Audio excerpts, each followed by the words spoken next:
Hello everyone, मैं हूं अश्विनी शर्मा और हम कर रहे हैं स्टील स्ट्रक्चर्स। तो देखिए भाई, नेक्स्ट क्वेश्चन हमारा क्या है। Question number 29। ये हमारा कंप्रेशन मेंबर्स पे क्वेश्चन है। स्टेटमेंट काफ़ी बड़ी दिख रही होगी आपको, लेकिन हमारा आंसर उतना ही छोटा होगा। बड़े क्वेश्चन की बेसिकली सबसे बेनिफिशियल चीज़ हमारी क्या होती है कि स्टेटमेंट में डेटा बहुत ज़्यादा दिया होता है, निकालने की ज़रूरत बहुत कम पड़ती है। तो बेसिकली देखिए भाई, compute the allowable compressive load on the axially loaded steel column. हमें एक स्टील का कॉलम है, उसके ऊपर कितना लोड मैं मैक्सिमम लगा सकता हूँ, एक्सियल लोड, वो बताना है। Having a cross section as shown in figure. ये हमारा फिगर दी हुई है, ऐसा हमारा कोई स्टील का कॉलम है, इसके अंदर मुझे अलाउेबल लोड निकालना है, ठीक है। And an effective length of 3.5 metre. इसकी इफेक्टिव लेंथ दे रखी है 3.5 मीटर।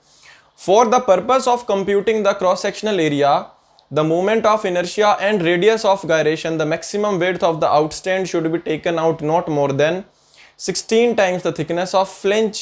ये देखो भाई, अब इसके अंदर एक अलग से हमें क्या दी हुई है, कंडीशन दी हुई है। इसको देखेंगे बाद में, कंडीशन क्या है इसको अलग से समझेंगे। एक बार पूरा क्वेश्चन देख लेते हैं। Also the maximum depth of web should be taken not more than 50 times its thickness। ठीक है, दो कंडीशन दी है बेसिकली। और यूज द फॉलोइंग डेटा, ये हमें L/R की हमें यहाँ पे रेशियो दी हुई है, स्लेंडरनेस रेशियो की बेसिकली, और उसके कोरस्पॉन्डिंग हमें यहाँ पे allowable stress in steel in compression दी हुई है। क्लियर। और ये हमारा यहाँ पे cross section of steel section दिया हुआ है, स्टील कॉलम दिया हुआ है।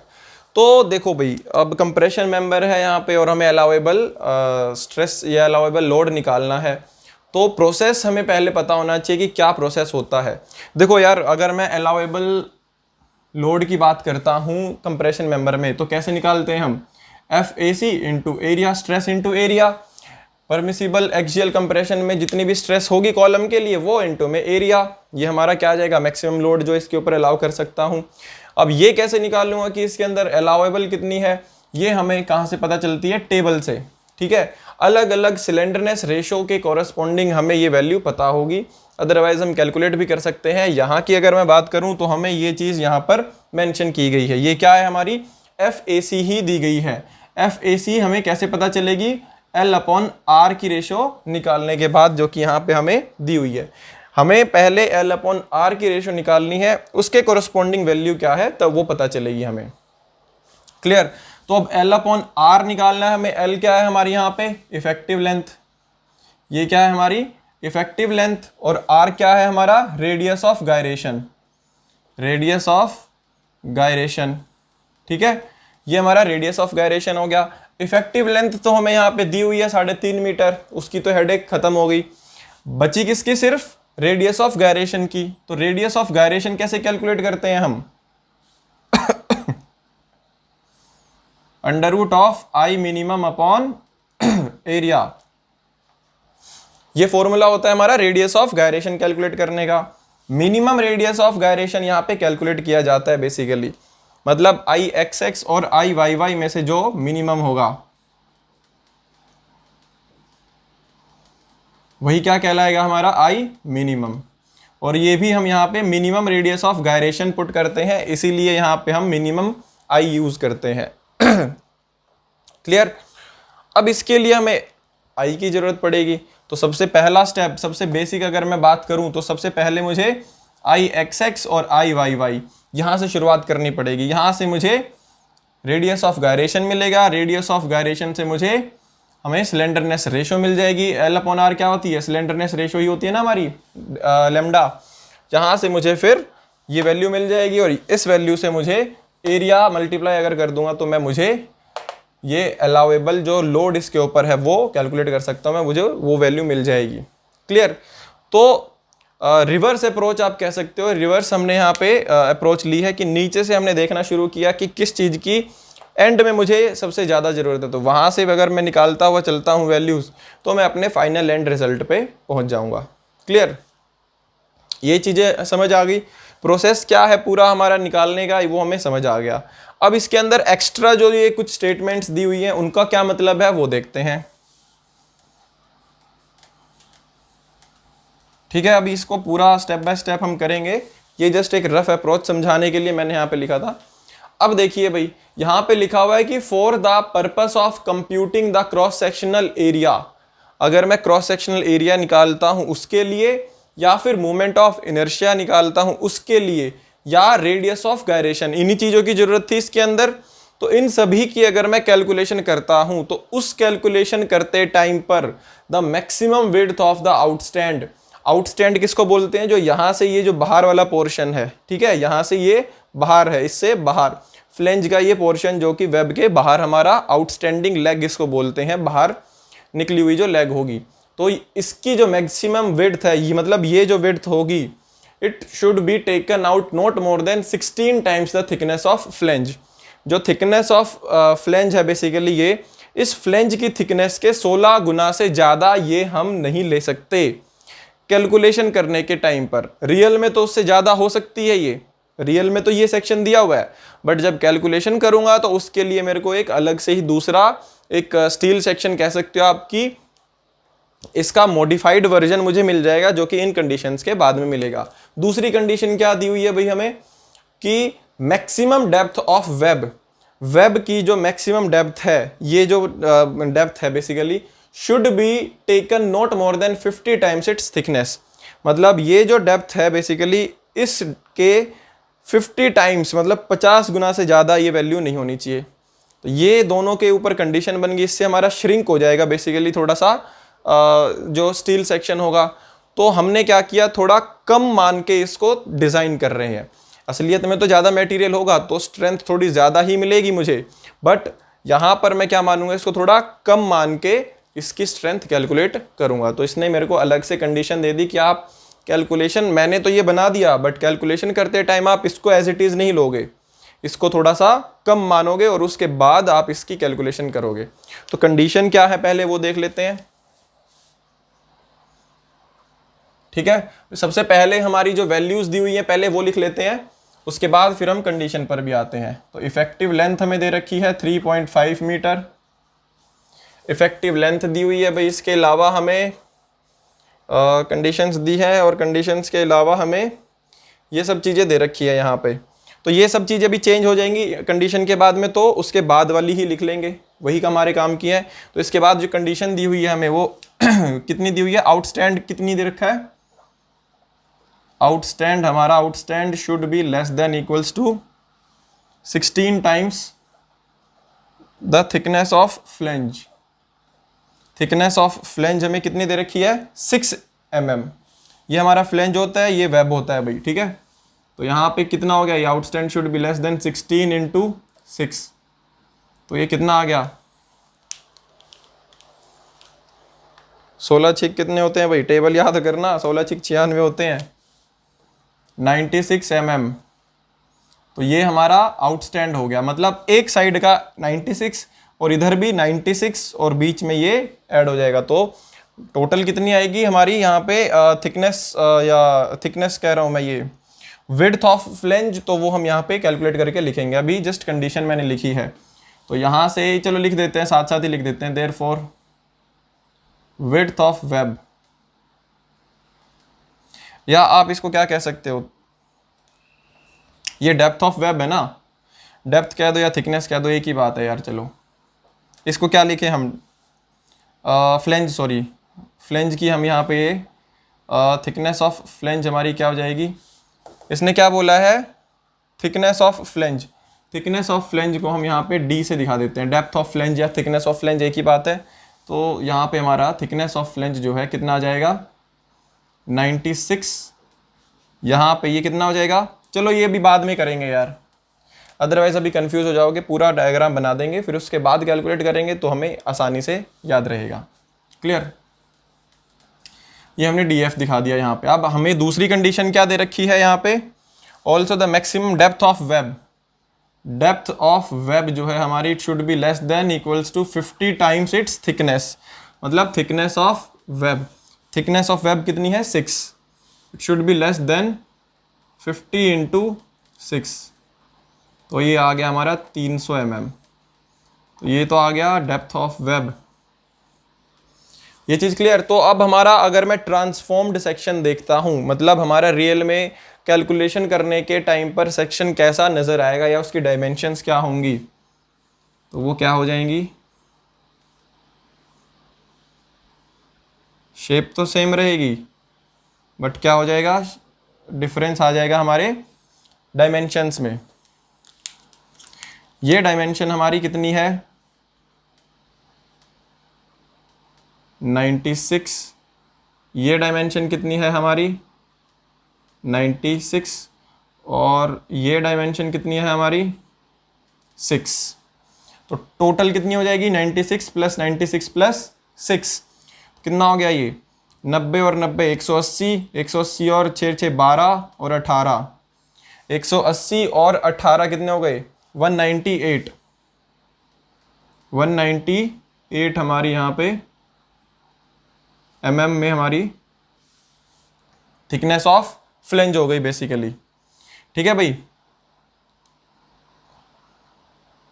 विड्थ, अरे यार इसको कंफ्यूजन मत करना यार, थिकनेस ही कर लो, चलो इसको यहाँ पे थिकनेस में दिया हुआ है तो वो डेप्थ और थिकनेस में फिर कंफ्यूजन हो जाएगी। इसको ये हमारी क्या होगी विड्थ ऑफ फ्लेंज। ठीक है, थिकनेस डेप्थ में कंफ्यूजन मत करो क्योंकि मैं थोड़ा सा हो रहा था कंफ्यूज इसलिए। तो यहाँ पे आप बस ऐसे ही रखो कि हमारी क्या हो गई विड्थ ऑफ फ्लेंज, ये क्या आ गई हमारी विड्थ ऑफ फ्लेंज। ठीक है, और ये क्या है हमारी थिकनेस ऑफ फ्लेंज कितनी है हमारी यहाँ पे कितनी थी 6 mm, ये तो एज इट इज़ रहेगी, इसमें कोई चेंज नहीं है। और यहाँ पर अगर मैं बात करता हूँ इस पोर्शन की, तो ये क्या है हमारी डेप्थ ऑफ वेब। तो डेप्थ ऑफ वेब हमने कितनी करी है यहाँ पे 300 mm,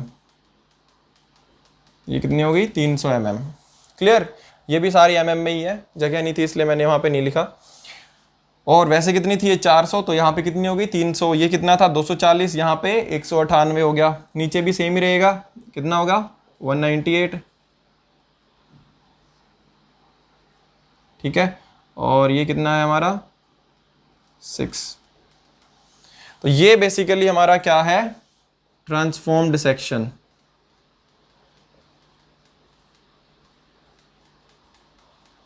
ये हमारा ट्रांसफॉर्म्ड सेक्शन है जो कि हमारा इन पर्टिकुलर कंडीशंस के बाद में हमें नजर आएगा। अब सारी कैलकुलेशन इसको लेके करना भाई, अब ये हमारे लिए अब खत्म हो चुका है, इसका कोई एग्जिस्टेंस नहीं है, पूरा का पूरा ये क्वेश्चन बन चुका है। अब इसको लेके सारी चीजें सॉल्व करेंगे। अब पहली कंडीशन क्या करनी थी हमें, सबसे पहला जो पैरामीटर निकालना था वो क्या था मूवमेंट ऑफ इनर्शिया IXX और IYY। ठीक है, उससे पहले हम एरिया भी निकाल लेते हैं या लास्ट में निकाल सकते हो, कोई दिक्कत नहीं है, आपकी मर्जी। ठीक है, तो पहले चलो मोमेंट ऑफ इनर्शिया ही निकालते हैं। नाउ IXX, अगर हम बात करते हैं IXX की, तो ये सपोज हमारी यहाँ पे XX एक्सिस है। ठीक है, ये हो गई हमारी क्या XX एक्सिस। इसके अबाउट अगर मैं मोमेंट ऑफ इनर्शिया देखना चाहता हूँ इसका, तो सिमेट्रिक है वैसे तो।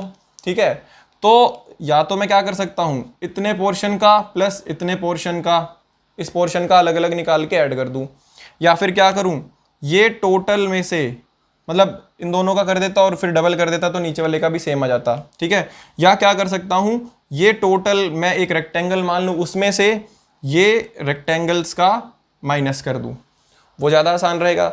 जो भी आपको आसान लगता है उसके हिसाब से कर सकते हो। इन दोनों का अलग अलग निकाल के 2 टाइम्स करके वो भी कर सकते हो, या फिर टोटल में से ये दोनों माइनस करके भी कर सकते हो। मतलब क्या कह रहा हूँ मैं, माइनस कौन सा करना है, ये हम क्या कर रहे हैं अब, ये टोटल एक रेक्टेंगल मान रहे हैं अब।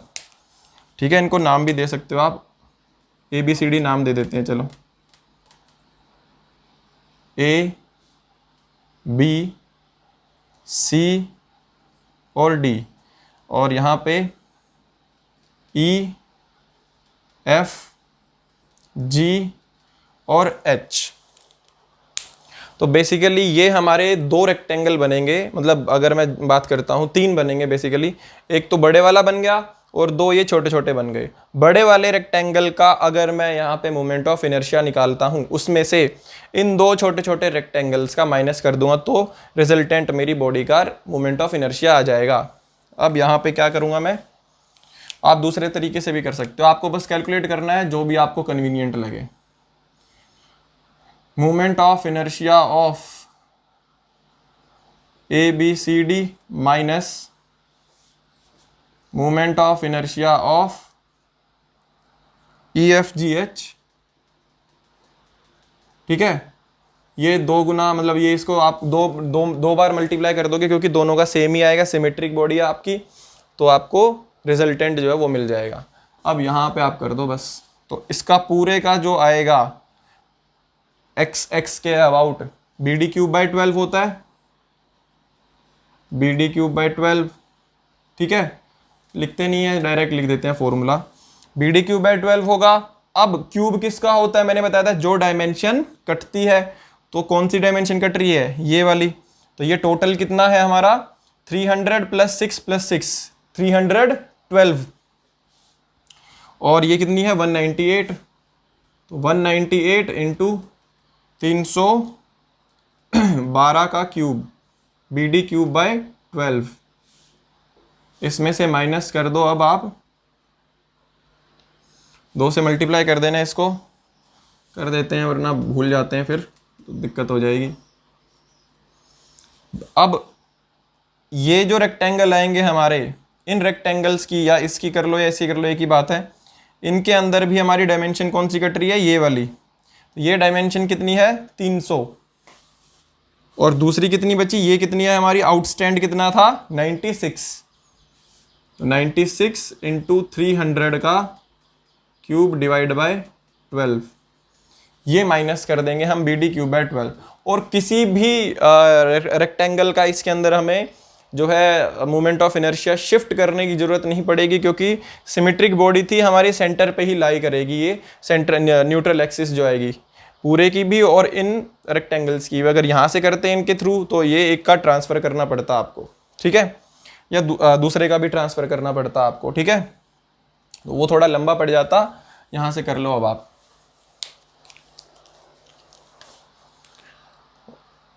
ये आएगा हमारा 198 इंटू 312 का क्यूब डिवाइड बाय 12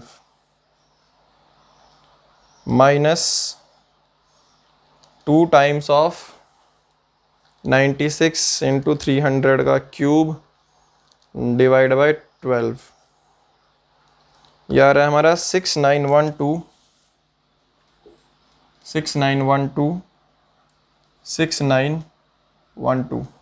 अरे वाह,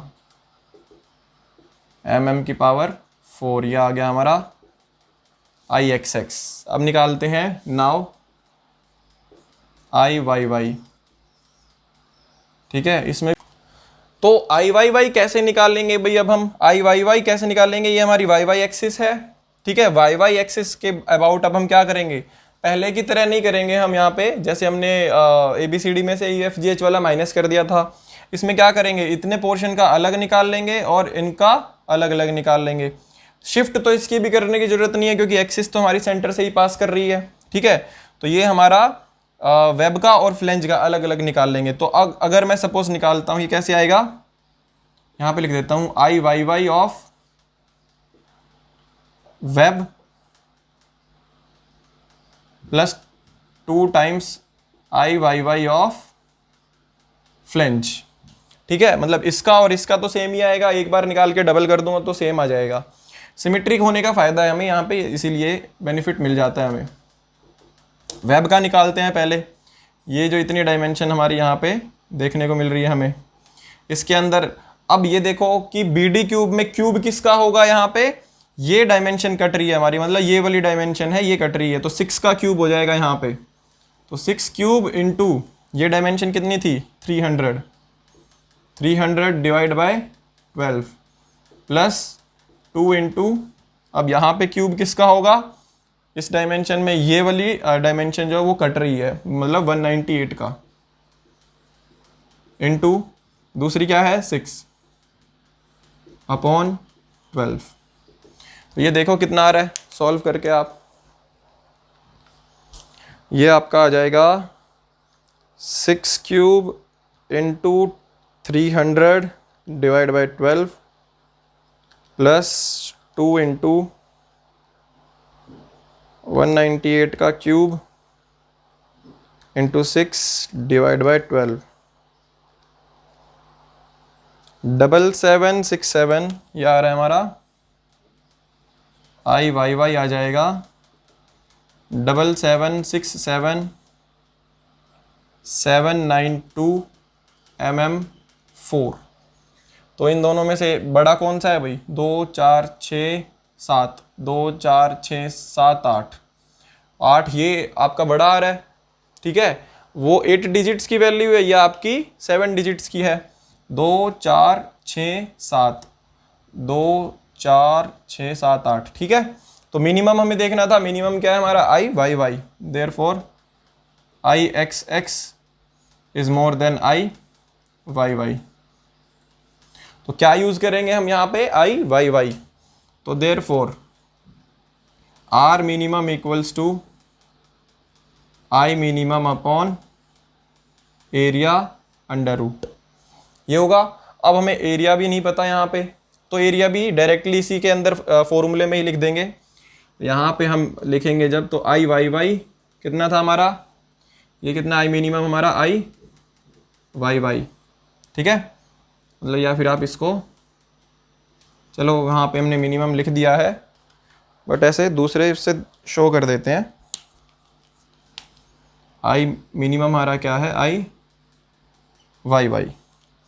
तो यहाँ पे IYY की तो वैल्यू लिख देते हैं हम 776792 डिवाइड बाय एरिया निकालेंगे, तो इसका एरिया इंटू 2 कर देंगे और प्लस इसका एरिया, तो 6 इंटू 198, 6 इंटू 198 इंटू 2 कर दूंगा तो इसका भी आ जाएगा इंटू 2,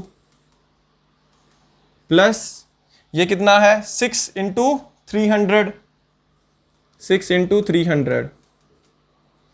तो ये सॉल्व करके कितना आ रहा है ये देखो भाई। अब रेडियस ऑफ गायरेशन यहां से कितना आता है वो देखो, 776792 divide by 6 into 198 into 2 plus 6 into 300, 43.128 ये आ रहा है हमारा। 43.128 है, 13 कर देते हैं। तो ये आ गया हमारा रेडियस ऑफ गायरेशन। तो रेडियस ऑफ गायरेशन हमारा आ चुका है R। अब R आ गया तो भाई R कितना आ गया यहाँ से हमारा? 43.13। अब R आ चुका है, तो अब क्या निकालना है? Slenderness ratio, L effective upon R minimum. ये क्या था? R मिनिमम था हमारा। L इफेक्टिव हमें कितनी दे रखी है? 3.5 मीटर, मतलब 3500 डिवाइड बाय 43.13। तो यहाँ से हमारी स्लेंडरनेस रेशो देखो कितनी आती है, 3500 डिवाइड बाई 43.13, 81.15। 81.15 हमारी यहाँ से सिलेंडरनेस रेशो आ जाती है। अब बारी आती है टेबल की। टेबल यूज़ करो भाई। तो हमारी यहाँ पे 81 पॉइंट, मतलब ज़रा सा चूक गए हम, 80 और 90 के बीच में आएगी अब ये, ठीक है। तो इंटरपोलेट करेंगे, कोई दिक्कत नहीं है। तो 80 के लिए हमारी वैल्यू कितनी दे रखी है? 1007। हमें चाहिए 81.15 पर, और 90 पे कितनी दे रखी है हमारी वैल्यू? 928। तो देयरफॉर FAC हमारी क्या हो जाएगी? यहाँ पे वैल्यू घट रही है भाई, वैल्यू बढ़ रही है जो, उसके अकॉर्डिंगली। तो 1007 माइनस, यहाँ पे क्या हो जाएगा? 1007 minus 928 divide by 90 minus 80 into में, ऊपर आएगा न्यूमरेटर में आएगा अब ये, इंटू में 81.15 माइनस 80, ठीक है। तो अब यहाँ से देखो हमारी एफ ए सी की वैल्यू जो है वो कितनी आती है, 1007 माइनस 928 अपॉन 10 इंटू 1.15 9.085 माइनस करनी पड़ेगी हमें किससे, 1007 से, तो 997.9 997.915 बट इसकी यूनिट्स क्या दी हुई है हमें, केजी पर सेंटीमीटर स्क्वायर है ये, ठीक है। तो इसको अब क्या करेंगे हम, न्यूटन पर एमएम स्क्वायर में कन्वर्ट कर लेते हैं। तो therefore F A C equals to 997.915 KG पर सेंटीमीटर स्क्वायर। केजी को कन्वर्ट करने के लिए 10 से मल्टीप्लाई किया न्यूटन को, अपॉन सेंटीमीटर को कन्वर्ट करने के लिए एमएम में 100 से, मतलब सेंटीमीटर स्क्वायर को यहाँ पे 100 से हमने मल्टीप्लाई कर दिया। सेंटीमीटर और केजी तो कैंसिल हो गए, और यहाँ पे ये 1 0 से 1 0 कैंसिल, डिवाइड बाय 10 हो गया। तो हमारी एफ ए सी कितनी आ गई यहाँ पे, 99.7915। तो 99.79 न्यूटन पर एमएम स्क्वायर हमारी यहाँ पे एफ ए सी की जो है वैल्यू आ गई। अब बारी आती है हमारी, देयरफॉर पी हमारा कितना हो जाएगा, F A C into area. तो F A C into area कर देंगे। एफ ए सी हमारी कितनी है, 99.79 इंटू एरिया कितना था हमारा यहाँ पे, ये रहा 6 इंटू 198 इंटू 2 प्लस 6 इंटू 300। तो अब यहाँ से हमारा जो P आएगा वो देखो कितना आ रहा है, 99.79 इंटू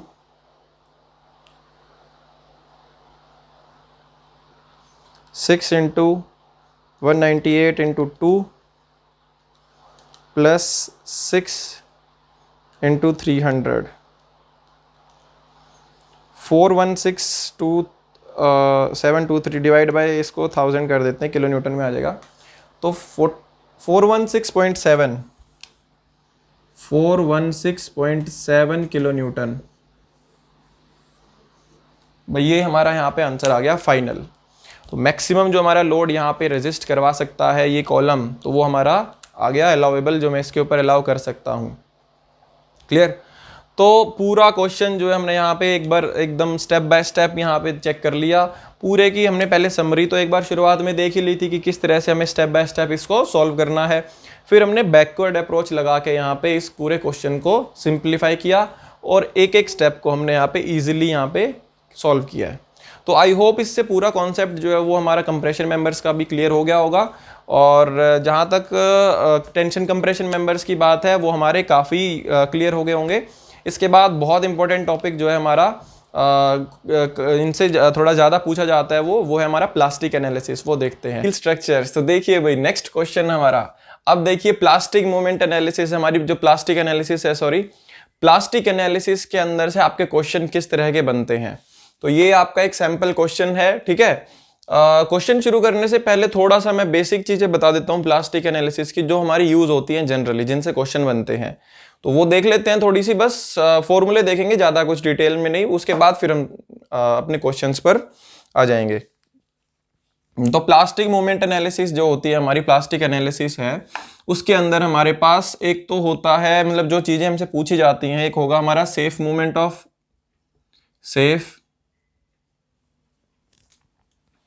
ऑफ रेजिस्टेंस, ठीक है। सेफ मूवमेंट ऑफ रेजिस्टेंस बोला हो या सिंपल मूवमेंट रेजिस्टेंस बोला हो तो आपकी एक ही बात है, यही होगा। इसको m से रिप्रेजेंट करते हैं और ये F इंटू जेड होता है। क्लियर। F आपकी क्या है, जो नॉर्मल आपकी सेफ परमिसिबल स्ट्रेस होगी, जो भी आपकी वर्किंग स्ट्रेस होगी वो हो जाएगी, ठीक है। और Z आपका क्या है, Z है आपका सेक्शन मॉडुलस। Z क्या होता है, IXX अपॉन YMAX, ठीक है भाई। सेक्शन मॉडुलस से पूरा फॉर्मूला डिराइव्ड है आपका, हम जस्ट यहाँ पे रिजल्ट्स यहाँ पे देख रहे हैं। एक होता है आपका yield movement of resistance, yield moment of resistance, इसको हम एम वाई से रिप्रेजेंट करते हैं और इसका फॉर्मूला क्या होगा, एफ वाई इंटू जेड। यहाँ पे आपकी यील्ड स्ट्रेस आ जाएगी अब, ठीक है। ये क्या आपकी कोई भी वर्किंग स्ट्रेस, जो भी आपकी वर्किंग स्ट्रेस दी होगी, वर्किंग स्ट्रेस या फिर परमिसिबल स्ट्रेस, और ये क्या हो गया आपकी यील्ड स्ट्रेस। जेड आपका सेम रहेगा, क्लियर। सेक्शन मॉडुलस बोलते हैं इसको, सेक्शन मॉडुलस, ठीक है भाई। इसके बाद जो मोस्ट इंपॉर्टेंट है आपका, जो कि इसकी एनालिसिस का कह सकते हो कि जो मेन चीज है, वो है आपका plastic moment of resistance, plastic moment of resistance M P से डिनोट किया जाता है और F Y into Z P, ठीक है। ये आपका फॉर्मूला बन जाएगा। एफ वाई आपकी क्या है, यील्ड स्ट्रेस, ये तो क्या है यील्ड स्ट्रेस, ये तो सेम है भैया आपकी। और जेड पी क्या है आपका, प्लास्टिक मॉडुलस,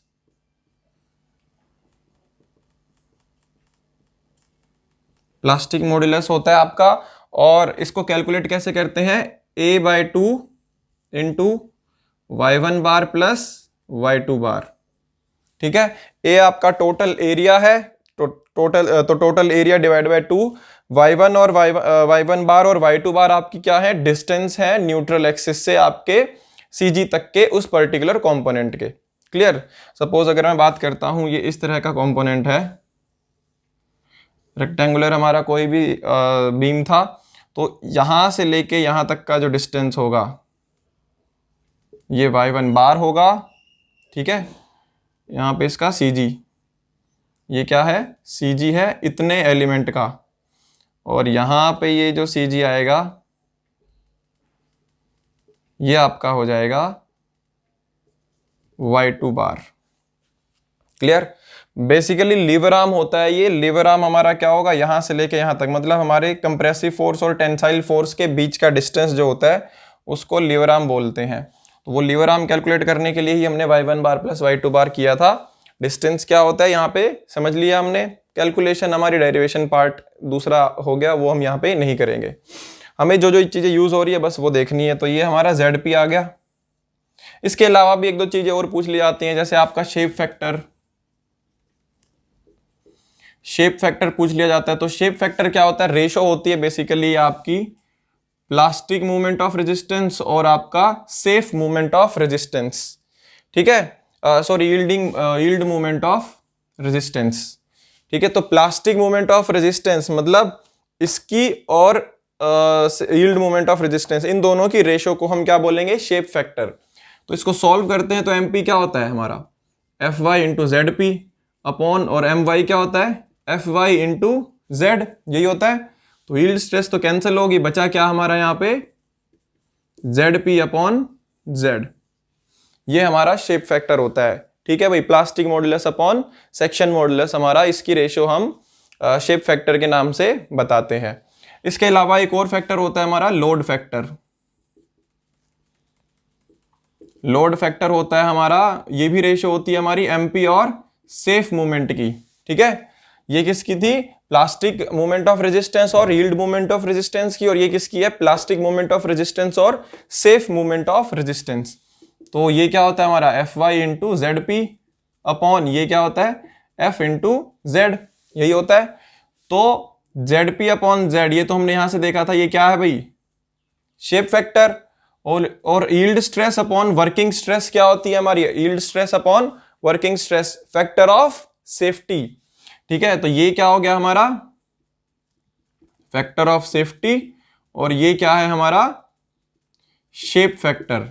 तो देयरफॉर लोड फैक्टर क्या हो जाएगा हमारा, factor of safety into shape factor, एक ये रिलेशन हमारा यहां पे बन गया, क्लियर। तो ये बेसिकली इतनी थ्योरी है हमारी जो कि यूज होती है जनरली प्लास्टिक एनालिसिस में यहाँ पर एसएससी लेवल पर।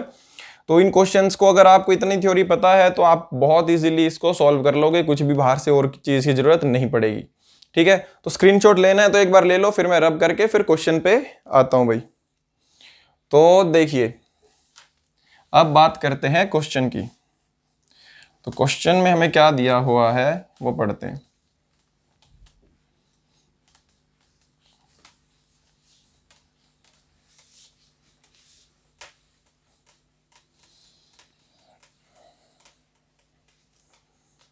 देखो भाई क्वेश्चन क्या बोलता है आपका, ARSJ। RSJ का मतलब क्या होता है, रोल्ड स्टील जॉइस्ट। RSJ क्या होता है हमारा, रोल्ड स्टील जॉइस्ट, ठीक है। आई बीम को बोलते हैं जनरली RSJ, ठीक है। रोल्ड स्टील जॉइस्ट आपको दिया हुआ है, या आई बीम कह सकते हो। 55 सेंटीमीटर डीप है और 19 सेंटीमीटर वाइड है, ठीक है। Having flange and web thickness of 1.5 centimetre and 0.99 centimetre respectively, is used as a beam. तो एक आई बीम है हमारा basically. Calculate the moment of resistance at a section where maximum stress is 100 newton per mm square.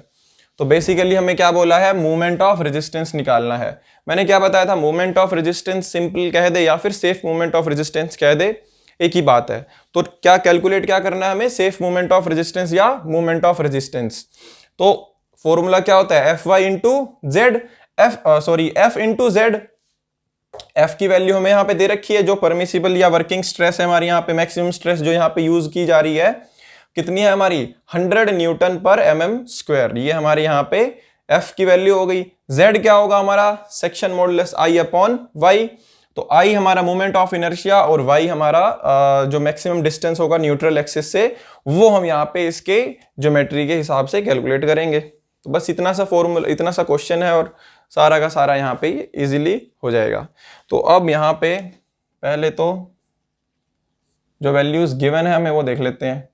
RSJ हमारा 55 centimetre deep है और जो हमारा 19 centimetre wide है। पहले बना लेते हैं इसको, उससे फिर चीजें ज्यादा अच्छे से समझ में आएंगी। आई सेक्शन है,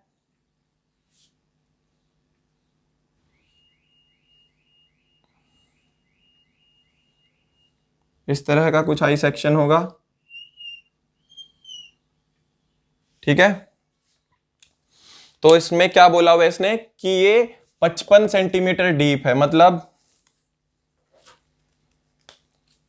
यहां से लेके यहां तक ये जो डायमेंशन दी हुई है, ये डायमेंशन कितनी है, 55 सेंटीमीटर।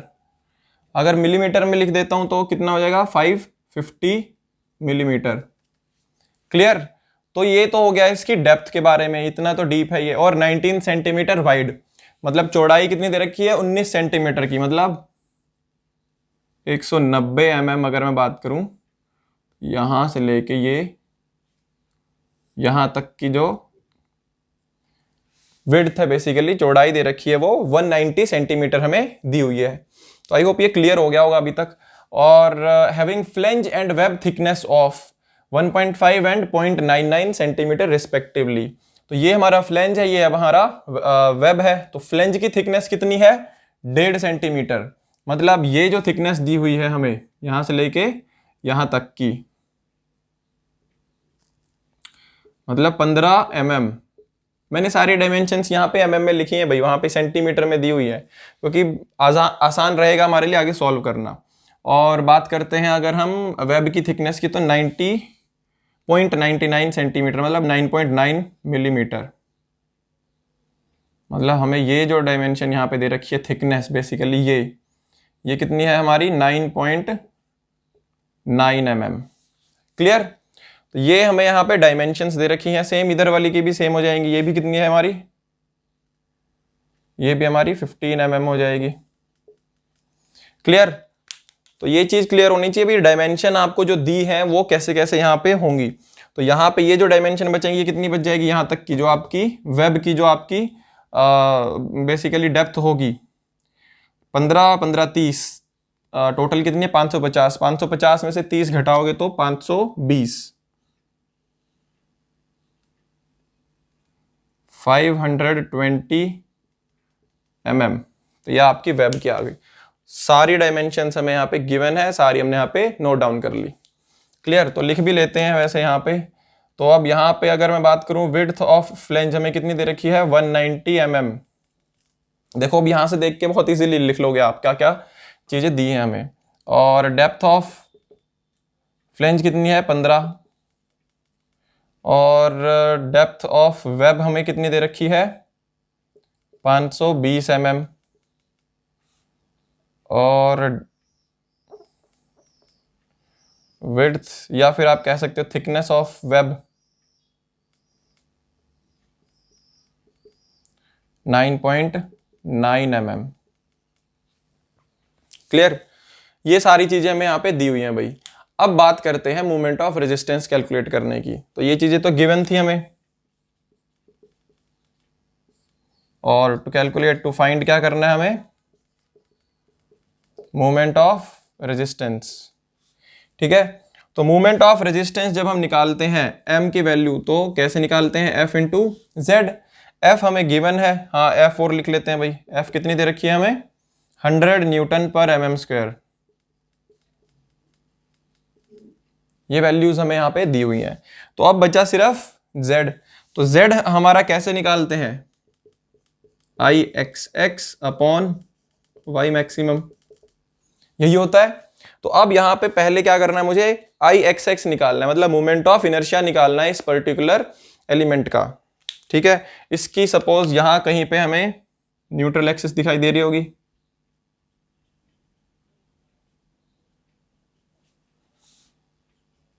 ये हमारी XX एक्सिस है। तो इसके अबाउट हमें मोमेंट ऑफ इनर्शिया निकालना है।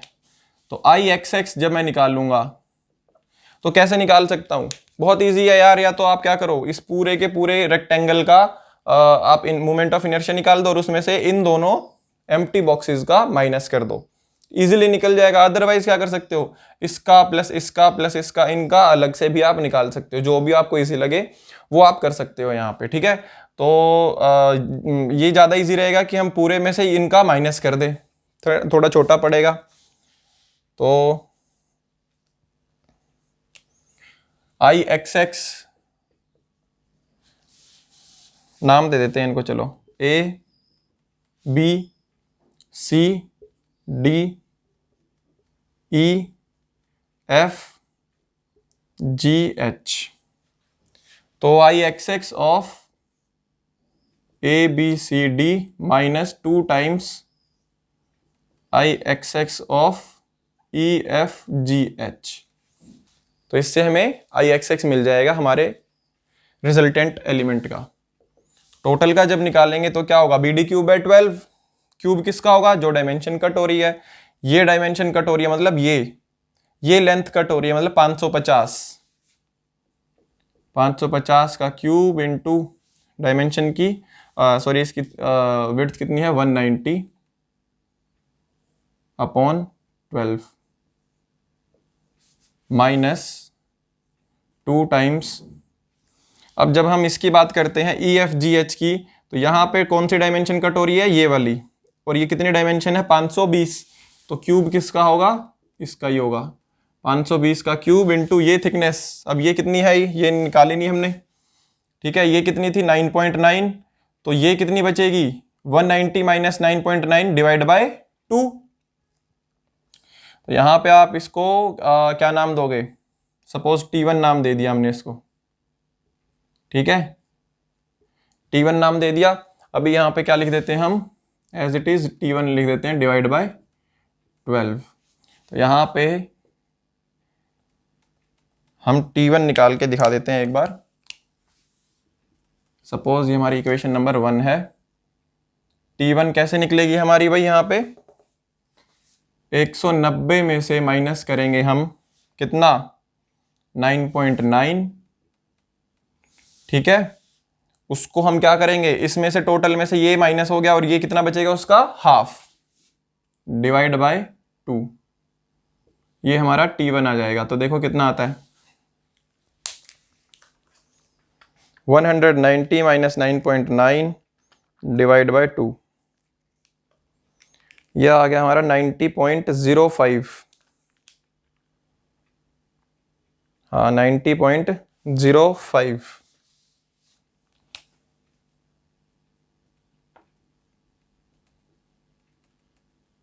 T1 आ गया।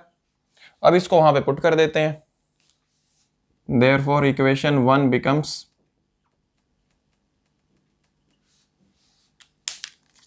कैसी बन जाएगी भाई, आई एक्स एक्स इक्वल्स टू 550 का cube into 190 divide by 12 minus 2 into 520 का क्यूब इंटू 90.05 डिवाइड बाई 12। तो ये निकालो यहाँ से आई एक्स एक्स कितना आता है हमारा, 550 cube into 190 divide by 12 minus 2 into 520 का क्यूब इंटू 90.05 डिवाइड बाई 12। ये आ रहा है हमारा 5239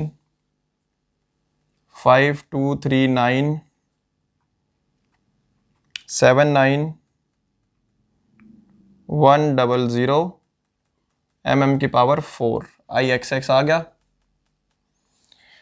सिमेट्रिक फिगर है तो y हमारा क्या निकलेगा, y बार, या आप कह सकते हो y जो है हमारा यहाँ पे कितना आएगा, सेम आ जाएगा कितना, 550 डिवाइड बाय 2।